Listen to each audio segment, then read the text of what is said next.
ഈ ഒരു മനുഷ്യന്റെ ജീവൻ നിലനിർത്താൻ നിസ്കാരം വരെ ഇബാദത്ത് വരെ മുറിച്ചിട്ട് ആ മനുഷ്യന്റെ ജീവൻ നിലനിർത്തൽ പുണ്യകരമാണെന്ന് നമ്മൾ പഠിക്കുകയും പഠിപ്പിക്കുകയും ചെയ്യുന്നുവെങ്കിൽ ഈ മനുഷ്യൻ ഈ പള്ളിയിൽ പോയിട്ട് ദിക്റും ചൊല്ലിയിരിക്കാനാണോ ഒരു ഡോക്ടറോട് അല്ലാഹു കൽപ്പിച്ചത്? അല്ല. ഫർളായ നിസ്കാരം അയാൾ നിർവഹിക്കണം. അതിന്റെ റവാത്തിബ് നിസ്കരിച്ച് എത്രയും പെട്ടെന്ന് അയാൾ ക്ലിനിക്കിൽ തിരിച്ചു വരണം. വന്നിട്ട് തന്നെ ആശ്രയിക്കുന്ന രോഗികളെ ചികിത്സിക്കലോട് കൂടിയാണ് ആ മനുഷ്യൻ സ്വർഗം നേടുന്നത്. ഒരു ഡോക്ടർക്ക് അയാൾ രോഗികളെ ചികിത്സിച്ചുകൊണ്ട് സ്വർഗം നേടൽ, അതാണ് ആ ഡോക്ടർ പഠിച്ച ആ പണിയിൽ. അതിൽ കൂടി അയാൾക്ക് സ്വർഗം നേടാൻ കഴിയും. നേടണം. നിങ്ങൾ പഠിച്ച മേഖല ഏതോ ആ മേഖലയിൽ കൂടി അല്ലാഹുവിന്റെ സ്വർഗം നേടാൻ സാധിക്കണം. അതിനുള്ള സംവിധാനമാണ് അല്ലാഹു നിശ്ചയിച്ചത്. അല്ലാഹു നിശ്ചയിച്ചത് അങ്ങനെയാണ്. അല്ല സ്വർഗം മൂല്യമാർക്ക് മാത്രമേ കിട്ടുള്ളൂ. ആലിമീങ്ങൾക്ക് വേണ്ടിയാണ് അല്ലാഹു സ്വർഗം സൃഷ്ടിച്ചത്. ആ സൃഷ്ടിച്ച സ്വർഗത്തിൽ എത്താൻ ആലിമീങ്ങളെ ഓരം പറ്റണം. അവരെ കൂടെ ലം യകുനില്ലദീന കഫറു എന്നുള്ള സൂറത്തിന്റെ അവസാനത്തെ വാക്ക് നോക്കൂ നിങ്ങൾ. ദാലിക ലിമൻ ഖശിയ റബ്ബ. സ്വർഗം അല്ലാഹുവിനെ ഭയപ്പെട്ടവർക്കുള്ളതാണ്. ആരാ അല്ലാഹുവിനെ ഭയപ്പെടുന്നത്? ഇന്നമാ യഖ്ശല്ലാഹ മിൻ ഇബാദിഹിൽ ഉലമാ. അല്ലാഹുവിനെ ഭയപ്പെടുന്നത് ആലിമീങ്ങളാണ്. ആലിമീങ്ങളാണ് അല്ലാഹുവിനെ ഭയപ്പെടുന്നത്. ആലിമീങ്ങൾക്കാണ് സ്വർഗം. അതുകൊണ്ട് കുൻ ആലിമൻ, നീ ഒരു ആലിമായിക്കോ. ഔ മുതഅല്ലിമൻ, അല്ലെങ്കിൽ ഒരു മുതഅല്ലിമെങ്കിലും. ഔ മുഹിബ്ബൻ, അല്ലെങ്കിൽ ഉലമാഇനെ സ്നേഹിച്ചോ. ഔ മുസ്തമിഅൻ, അല്ലെങ്കിൽ ആലിമീങ്ങൾ പറഞ്ഞത് കേട്ട് ജീവിച്ചോ. ആലിമിന്റെ കൂടെ കൂടാതെ സ്വർഗത്ത് പോകാൻ കഴിയില്ല. അതുകൊണ്ടാണോ ഈ ഇരിക്കണത് ദർസിൽ പഠിക്കുന്ന ആലിമീങ്ങളും ആലിമീങ്ങളാകാൻ പോകുന്ന വിദ്യാർത്ഥികളും അവരോട് ചേർന്നുകൊണ്ടാണല്ലോ അവരോട് ചേർന്നുകൊണ്ട് അങ്ങനെ സ്വർഗത്തിൽ പോകാൻ കഴിയുള്ളൂ. ഉലമാഇനോട് ചേർന്നുകൊണ്ട് ജീവിച്ചാലേ സ്വർഗത്തിൽ പോകാൻ പറ്റുള്ളൂ. ഇൽമുമായി ബന്ധപ്പെട്ടുകൊണ്ട് ജീവിച്ചാലേ സ്വർഗത്തിൽ പോകാൻ കഴിയുള്ളൂ. അപ്പൊ നിങ്ങൾ ശ്രദ്ധിക്കേണ്ടത്, നിങ്ങൾ പഠിക്കുന്ന വിദ്യാഭ്യാസം ഏതോ അത് സ്വർഗം കിട്ടുന്ന തരത്തിൽ അത് ഉപയോഗപ്പെടുത്താൻ സാധിക്കും. അല്ലാഹു സംവിധാനിച്ചത് അങ്ങനെയാണ്. ഒരു ഡോക്ടറാണോ ആ ഡോക്ടർക്ക് അയാൾ ചെയ്യുന്ന പണിയിൽ കൂടി സ്വർഗം കീടാം. അതിന് ആലിമീങ്ങളെ ഉപദേശ നിർദ്ദേശങ്ങൾ സ്വീകരിച്ച് ഉലമാഇന്റെ ഓരം പറ്റിയിട്ട് ആലിമീങ്ങളൊക്കെ പോയി പണി നോക്കട്ടെ. മൗലിയമാര് ഒരു പഴഞ്ചന്മാര് ഒരു പോയി പണി നോക്കട്ടെ. നമ്മൾ വലിയ ആൾക്കാര്, നമ്മൾ ഡോക്ടറാണ്, എഞ്ചിനീയറാണ്, ആ ധാരണ പാടില്ല എന്നാ ഞാൻ പറഞ്ഞതിന്റെ ചുരുക്കം. ഈ ഉലമാഇന്റെ ഓരം പറ്റി അവരോട് ഒത്തുചേർന്ന് ഉലമാഇന്റെ കൂടെ സഹകരിച്ചു പോയാലേ അല്ലാഹുവിന്റെ സ്വർഗം, നിങ്ങൾ ഏത് പണി പഠിച്ചാലും ആ പഠിച്ച പണിയിൽ കൂടി സ്വർഗം പ്രാപിക്കാൻ കഴിയുള്ളൂ. എന്നും ഈ ബന്ധം, ഈ നിലനിൽപ്പ് കാത്തു സൂക്ഷിക്കണം. ഈ കേറിയ വണ്ടിയിൽ നിന്ന് പുറത്തിറങ്ങിപ്പോകുന്ന ഒരു സ്വഭാവം ഉണ്ടാകരുത്. നിങ്ങൾ നോക്ക്, വിദ്യാർത്ഥികളായ നിങ്ങൾക്ക് മനസ്സിലാക്കാൻ ഒരു ചെറിയ കാര്യം കൂടി പറഞ്ഞ് ഞാൻ ഒരു വിഷയവും സ്വതന്ത്രമായി പറയാൻ പറ്റിയ വിശാല ടൈമില്ല. എന്തെങ്കിലും ഒരു വിഷയം തുടങ്ങിയാൽ അത് നിങ്ങളെ മുമ്പിൽ പ്രതിഫലിപ്പിക്കുന്ന വിധത്തിൽ പറഞ്ഞ് സമർത്ഥിച്ച് അതിന്റെ ഉദാഹരണങ്ങൾ കൂട്ടിച്ചേർത്ത് പറയാൻ വിശാല ടൈം വേണ്ടേ? അതൊന്നുമില്ല. ഈ 3/4 മണിക്കൂർ കൊണ്ട് ഞാൻ സ്വർഗം എന്ന് പറയാനാണ്. അപ്പൊ എന്തെങ്കിലുമൊക്കെ ചില നുള്ളുറുമ്പുകൾ, ചില കൃഷിരിയായ ഉമൂറുകൾ പറയാനേ പറ്റുള്ളൂ. അത്ര തന്നെ ഉദ്ദേശിച്ചിട്ടുള്ളൂ. അത് വിശാല ടൈമൊക്കെ വേണം. വിദ്യാർത്ഥികളായ നിങ്ങൾ ശ്രദ്ധിക്കാൻ വേണ്ടി ഞാൻ അവസാനമായി ഒരു കാര്യം ഓർമ്മപ്പെടുത്തുന്നത്, നിങ്ങൾ എന്ത് പഠിച്ചാലും അല്ലാഹു പഠിക്കൽ ഫർളാക്കിയ ഇൽമ് അതും കൂടി നിങ്ങൾ ഇതിന്റെ കൂടെ ആർജിക്കണം. ഭൗതികമായി മാത്രം നമ്മൾ പഠിച്ചാൽ പോരാ. അത് അല്ലാഹു നമുക്ക് ഫർള് ഐനാക്കിയ ഒരു ഇൽമല്ല. അല്ലാഹു ഫർള് ഐനാക്കിയ ഇൽമ് നമ്മുടെ നിസ്കാരം, നമ്മുടെ നോമ്പും ഇബാദത്തും നരകത്തിൽ പോകുന്ന കാര്യങ്ങൾ വന്നുപെടുന്നതൊക്കെ സൂക്ഷിച്ച് അത് സംബന്ധമായ അറിവാണ് ഏറ്റവും പ്രധാനം. അതിനോട് ചേർന്ന് മറ്റു അറിവുകളൊക്കെയും നമുക്ക് ഫർളും നിർബന്ധവും ഒക്കെ ആയിട്ട് കണക്കാക്കാം. എന്നാൽ ഏറ്റവും നിർബന്ധമായ ഫർള് ഐനായ ഇൽമ് അത് പഠിക്കുന്നതിൽ നമ്മൾ വീഴ്ച വരുത്തിയാൽ നമ്മുടെ നിസ്കാരവും ഇബാദത്തുകളും ഒക്കെ തകർന്നു പോകും. ഇതെല്ലാം പഠിക്കുന്നതിന് ഇൽമു പഠിക്കുക, വിദ്യാർത്ഥികളാവുക എന്നതിന്റെ പുണ്യം. മംഫീ ത്വരീഖിൻ ലിത്തഅല്ലുമി യസ്ലുകു ഫഇലൽ ജിനാനി ലഹു ത്വരീഖുൻ സുഹിലാ. ഇൽമു പഠിക്കുന്ന വിഷയത്തിൽ ഒരു മനുഷ്യൻ പ്രവേശിച്ചാൽ സ്വർഗത്തിലേക്കുള്ള വഴി എളുപ്പമായി. സഹലല്ലാഹു ലഹു ത്വരീഖൻ ഇലൽ ജന്ന, അവന് സ്വർഗത്തിലേക്കുള്ള വഴി എളുപ്പമായി എന്നാണ്. നിങ്ങൾ വിദ്യാർത്ഥി ജീവിതത്തിൽ നിൽക്കുന്ന കാലത്താണ് മരണപ്പെട്ടതെങ്കിൽ വിദ്യാർത്ഥികളായിരിക്കുന്ന മതപരമായ പഠനവും കൂടി ഇതിന്റെ കൂടെ നിങ്ങൾ ചേർത്ത് ആ ഇൽമിനെയും കൂടി സൂക്ഷിച്ചുകൊണ്ടാണ് ജീവിക്കുന്ന സമയത്ത് മരണം സംഭവിച്ചതെങ്കിൽ ഖബറിന്റെ അകത്ത് ഒറ്റക്ക് കിടക്കേണ്ട ഒരു സെറ്റ് മലക്കുകളെ അള്ളാഹു ഖബറിലേക്ക് നിശ്ചയിക്കും. ഷഹീദിന്റെ പ്രതിഫലമാണ്. പാപങ്ങളെല്ലാം പൊറുക്കപ്പെട്ടവരാണ്. മറ്റുള്ളവരൊക്കെ സ്വർഗത്തിൽ പോകും മുമ്പ് ആദ്യമായി സ്വർഗത്തിലേക്ക് കടന്നു പോകാൻ സാധിക്കും. അപ്പൊ മുതഅല്ലിമായി വിദ്യാർത്ഥിയായി മരിച്ചു കിട്ടുക എന്നത് അള്ളാഹു മരിപ്പിച്ചെങ്കിലേ നടക്കുള്ളൂ. ഇനി അത് വിചാരിച്ച് സ്വർഗത്തേക്ക് വേഗം പോകാൻ വല്ല പണിയും ചെയ്തിട്ട് നമ്മളായിട്ട് മരിച്ചാൽ പിന്നെ കാലാകാലം നരകത്ത് കിടക്കേണ്ടി വരും. അള്ളാഹു മരിപ്പിച്ചു തന്നാലേ പറ്റുള്ളൂ. മരണത്തെ നമ്മൾ കൊതിക്കാനും പാടില്ല, മരിച്ചു കിട്ടിയെങ്കിൽ എന്ന് ആഗ്രഹിക്കാനും പാടില്ല. അള്ളാഹു അങ്ങനെയാണ് വെച്ചതെങ്കിൽ വലിയ ഭാഗ്യമാണ്. എത്രയോ വിദ്യാർത്ഥികൾ നമ്മുടെ കൂട്ടത്തിൽ നിന്ന് മരിച്ചുപോയി. കഴിഞ്ഞ വർഷം നമ്മൾ പ്രൊഫസർ മീറ്റ് നടത്തിയപ്പോൾ ഉണ്ടായിരുന്ന എത്രയോ വിദ്യാർത്ഥികൾ നമ്മുടെ കൂട്ടത്തിൽ നിന്ന് മരിച്ചുപോയി. അവർക്ക് അള്ളാഹു ആ സ്വർഗത്തിലെ ഉന്നതമായ പദവി നൽകി അനുഗ്രഹിക്കുമാറാവട്ടെ. നമ്മുടെ സുന്നത്ത് ജമാഅത്തിന്റെ പ്രവർത്തകർ പല സ്ഥലങ്ങളിലും ഈ അടുത്തടുത്തായി കുറെ വിദ്യാർത്ഥികൾ മരണപ്പെട്ടു പോയിട്ടുണ്ട്. ഭൗതിക മേഖലകളിലും ദർസുകളിലൊക്കെ പഠിക്കുന്നവർ അവര് ആ വിദ്യാർത്ഥിയായിരിക്കുമ്പോൾ മരിച്ചാലുള്ള ഗുണം എന്താണെന്നറിയോ? ഏറ്റവും വേഗത്തിൽ സ്വർഗത്തിലെത്താം. അങ്ങനത്തെ ഒരു മഹാഭാഗ്യമാണ്. സഹലല്ലാഹു ലഹു ത്വരീഖൻ ഇലൽ ജന്ന. ഇവിടെ മുമ്പ് ഡമാസ്കസിൽ നിന്ന് വന്ന ഹിഷാമുൽ ബുർഹാനി എന്ന ഒരു പണ്ഡിതൻ കേരളത്തിൽ വന്നിരുന്നു.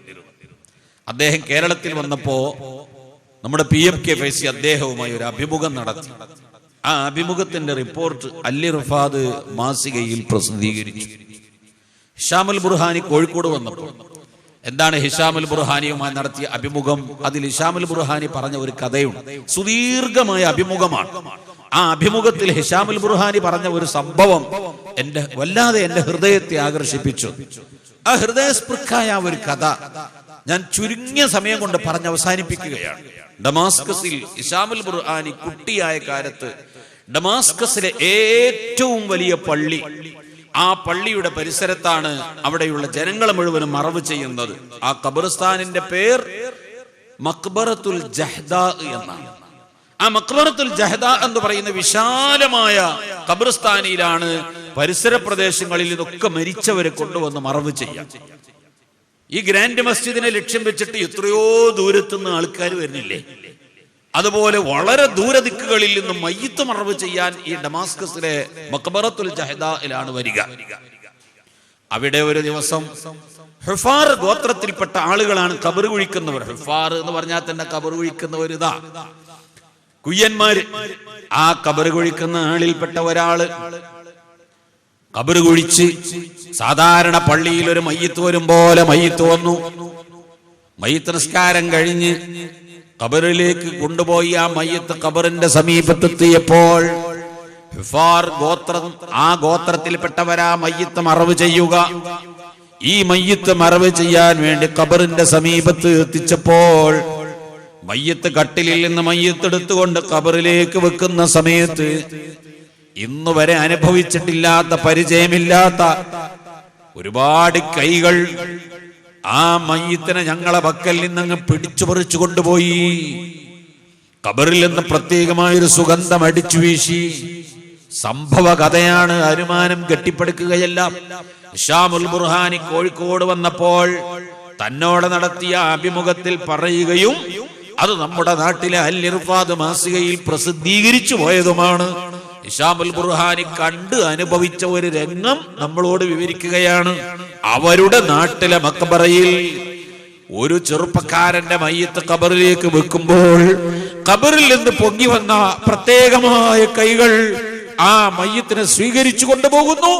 ഞങ്ങളെ പക്കൽ നിന്ന് പിടിച്ചു പറിച്ചു കൊണ്ടുപോയതുപോലെ ആ മയ്യിത്തിനെ ഖബറിലേക്ക് കൊണ്ടുപോകുന്നു.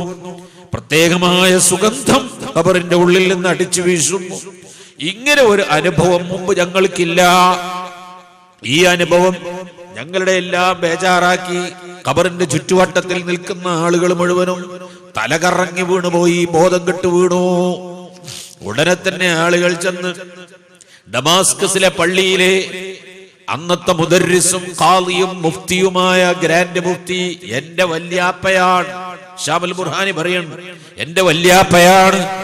അദ്ദേഹത്തിന്റെ അടുക്കൽ ചെന്ന് ആളുകൾ പറഞ്ഞു, ഇങ്ങനെ ഒരു അനുഭവം. അതാ കിടക്കണ ഖബറിന്റെ ചുറ്റുഭാഗത്തൊക്കെ ആളുകൾ കിടക്കുകയാണ്, ബോധം കെട്ട് കിടക്കുന്നു. ബഹുമാനപ്പെട്ട ഹിഷാമുൽ ബുർഹാനിയുടെ വലിയാപ്പ ഒരു ഗ്ലാസ് വെള്ളം മന്ത്രിച്ചു കൊടുത്തിട്ട്, ഈ വെള്ളം അവരുടെ മുഖത്തേക്ക് നിങ്ങൾ കുടയുക. ഈ വെള്ളം കുടഞ്ഞപ്പോൾ എല്ലാവരും എഴുന്നേറ്റു. ഖബറിന്റെ അകത്ത് വീണ് കിടക്കുന്ന, ഖബറിന്റെ പരിസരത്ത് ബോധം കെട്ട് കിടക്കണ മുഴുവൻ ആളുകളും എഴുന്നേറ്റു. മയ്യിത്ത് ഖബറടക്കി കഴിഞ്ഞു. ചോദിച്ചു, എന്താ നിങ്ങൾ വീഴാൻ കാരണം? ആ ഖബറിന്റെ സമീപത്ത് നിൽക്കുന്നവർ പറഞ്ഞു, ഇന്നുവരെ ഞങ്ങൾ അനുഭവിച്ചിട്ടില്ലാത്ത നൂറുകണക്കിന് മയ്യിത്ത് ഞങ്ങൾ മറവ് ചെയ്തിട്ടുണ്ട്, പക്ഷേ ഇന്നുവരെ ഞങ്ങൾ അനുഭവിച്ചിട്ടില്ലാത്ത ഒരു അനുഭവം ഈ ഖബറിൽ നിന്ന് ഞങ്ങൾക്കുണ്ടായി. ഈ ചെറുപ്പക്കാരന്റെ മയ്യിത്ത് ഞങ്ങൾ ഖബറിലേക്ക് വെക്കുമ്പോൾ ഒരുപാട് കൈകൾ ആ മയ്യിത്തിനെ ഏറ്റുവാങ്ങുകയാണ്. നല്ല സുഗന്ധമാണ് ഖബറിൽ നിന്ന് അടിച്ചു വീശുന്നത്. ഒരു പുതിയ അനുഭവം. ഞങ്ങളൊക്കെ ബോധം കെട്ട് വീടുപോയതാണ്. അപ്പോൾ ഹിശാമുൽ ബുർഹാനിന്റെ വല്യാപ്പ ഉത്തരവിട്ടു, നിങ്ങൾ പോയി അന്വേഷിക്കുക, ഈ മയ്യിത്ത് എവിടെ നിന്ന് വന്നു നിങ്ങൾ ചോദിക്കും. ആ മയ്യിത്ത് ഏത് മഹല്ലിൽ നിന്ന് വന്നതാണെന്ന് അന്വേഷിച്ച് ചെന്നപ്പോൾ അങ്ങ് ദൂര ദിക്കിൽ ഒരു മലയിടുക്കിലാണ് ഞങ്ങൾ എത്തിപ്പെട്ടത്. ആ മലയിടുക്കിൽ ഒരു കൊച്ചു കുടിലിന്റെ ഉള്ളിൽ നിന്നാണ് ഈ കുട്ടി, ഈ ചെറുപ്പക്കാരന്റെ മയ്യിത്ത് വന്നിട്ടുള്ളത്. ഞങ്ങൾ അന്വേഷിച്ചു ചെന്നു. ആ വീട്ടിലെത്തിയപ്പോൾ ഞങ്ങൾക്ക് അവിടെ കാണാൻ കഴിഞ്ഞത് ഒരു സ്ത്രീ, ഒരു ചെറുപ്പക്കാരിയായ പെണ്ണ്, ഒരു യുവതി. അദ്ദേഹത്തുമായി ഞങ്ങൾ ബന്ധപ്പെട്ടു. ഈ വീട്ടിൽ നിന്നാണോ ഇന്ന് മയ്യിത്ത് പോയത്? അതെ. ആരാണത്? അതെന്റെ മകനാണ്. എന്താണ് നിങ്ങളുടെ ജീവചരിത്രം? ആ പെണ്ണ് പറയുന്നു, എന്റെ ഭർത്താവ് എനിക്ക് 2 കുട്ടികളെ തന്നുകൊണ്ട് ആ ഭർത്താവ് മരണപ്പെട്ടു പോയി. ഈ കൊച്ചു എത്തി മക്കളായ കുട്ടികളെ ഞാൻ ഒരുപാട് കഷ്ടപ്പെട്ട് പോറ്റി വളർത്തിയെടുത്തു. പള്ളി ദർസിൽ ചേർത്തുന്ന സമയം വന്നപ്പോൾ എന്റെ മൂത്ത മോനെ ഞാൻ പള്ളി ദർസിൽ ഏൽപ്പിച്ചു. 1 കൊല്ലം ആ കുട്ടി ദർസിൽ പോയിട്ടേ ഉള്ളൂ.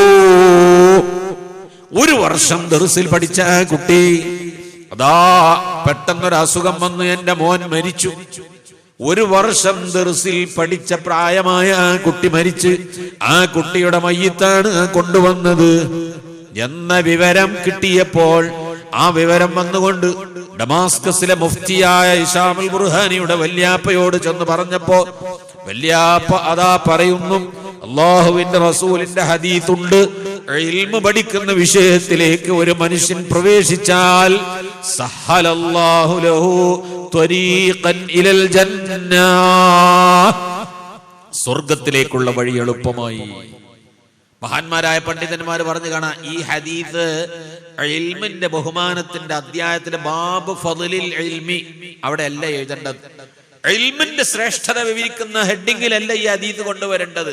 കറാമത്തുൽ ഔലിയ, വലിയ കറാമത്ത് തന്നെയല്ലേ. ഇൽമു പഠിക്കുന്ന വിഷയത്തിലേക്ക് ഒരു മനുഷ്യൻ പ്രവേശിച്ചാൽ സ്വർഗത്തിലേക്കുള്ള വഴി എളുപ്പമായി.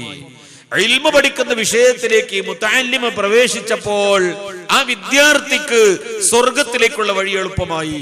വിദ്യാർത്ഥി ജീവിതത്തിൽ സ്വർഗം നേടിയെടുക്കാൻ വളരെ എളുപ്പമാണ്.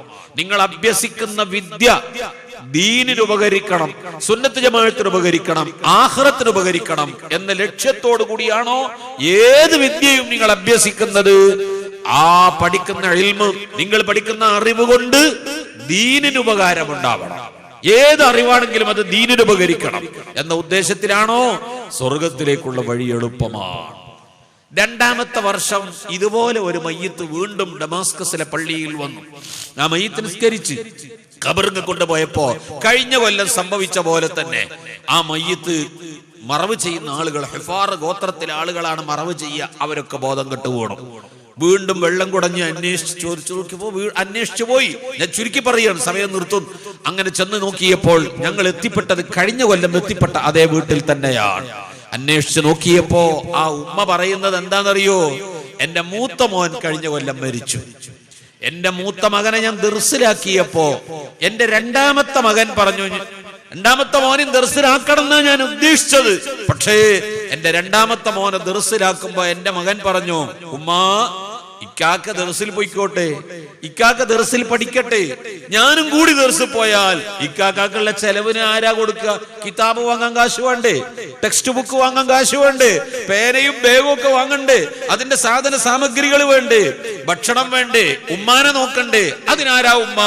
അതുകൊണ്ട് കിതാബോധി പഠിക്കുന്ന എന്റെ ഇക്കയെ, എന്റെ ജ്യേഷ്ഠനെ സഹായിക്കാൻ വേണ്ടി ഞാൻ വല്ല തൊഴിലിനും പോകാം, ഉമ്മാനെ സഹായിക്കാൻ ഞാൻ വല്ല തൊഴിലിനും പോകാം. എന്റെ 2ാമത്തെ മോൻ ഇൽമു പഠിക്കുന്ന എന്റെ മൂത്ത മോനെ സഹായിക്കാൻ വേണ്ടി ജോലി അന്വേഷിച്ചിറങ്ങി തിരിച്ചു. ആളുകളോട് ചെന്ന് ചോദിച്ചാൽ നിനക്ക് എന്ത് പണിയാ അറിയാ? ഒരു പണി അറിയില്ല. ചോദിക്കണ പണിയൊന്നും അവനും അറിയില്ല. അവസാനം നിരാശപ്പെട്ട് ആരും പണിക്ക് കൂട്ടണില്ല. ലാസ്റ്റ് കിട്ടിയത് ഒരു ഇരുമ്പ് പണിക്കാരനെയാണ്. ഇരുമ്പ് തീര് വെച്ചിട്ട് ചൂടാക്കി പഴുപ്പിച്ചിട്ട് അടിച്ചു പരത്തി കത്തി ഉണ്ടാക്കുന്ന തരത്തിലുള്ള ഒരു കൊല്ലൻ പണിക്കാരനെ കിട്ടിയത്. ആ പണിക്കാരനോട് ചോദിച്ചു, എനിക്ക് ഒരു പണി തരുമോ? എന്ത് പണി അറിയാ? ഒന്നും അറിയില്ല. എന്നാ ആ പണി ഞാൻ പഠിപ്പിച്ചു തരാം, എന്നിട്ട് നമുക്ക് പണി അന്വേഷിക്കുക. അങ്ങനെ ജോലി പഠിപ്പിക്കുകയാണ്.